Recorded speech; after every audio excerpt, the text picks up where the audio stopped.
Thursday, April 30, 2026. Our devotional is One Man's Sin. In Hebrews 13 verse 5, keep your life free from love of money and be content with what you have. Achan had fostered covetousness and deception in his heart, until his deceptions of sin had become blunted and he fell an easy prey to temptation. Those who venture to indulge in unknown sin will be more readily overcome by the second time.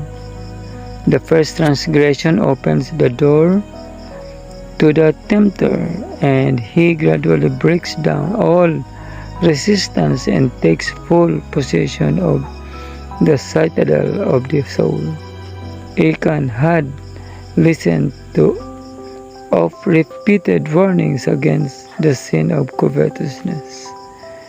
The law of God pointed positive, had forbidden stealing and all deception. But he continued to cherish sin.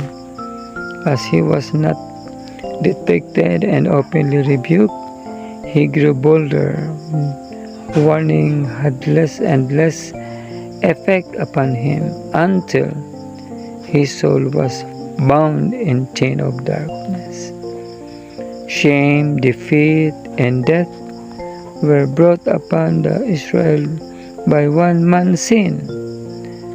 That protection which had covered their heads in the time of battle was withdrawn.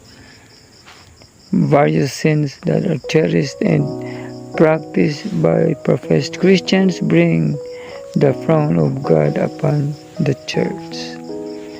The influence upon to be feared by the church is not that of opposers, infidels, blasphemers, but of inconsistent professors of Christ. These are the ones who keep back the blessing of the God of Israel and bring weakness upon the church, a reproach that is not easily wiped away. Christianity is not to be merely paraded on the Sabbath and displayed in the sanctuary. It is for every day in the week and for every places.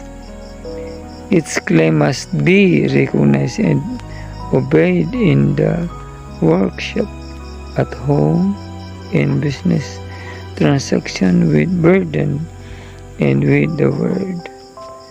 It is better to die than to sin. Better to want than to defraud. Better no longer than to lie. Let all who are tempted must meet with the words, blessed is everyone that feareth the Lord, that with the words, blessed is the one that feareth the Lord, that walketh in his ways. For thou shalt eat the labor in thine hands. Happy shalt thou be, and it shall be well with thee. This is taken from the book Conflict and Courage by A.G. White, page 119.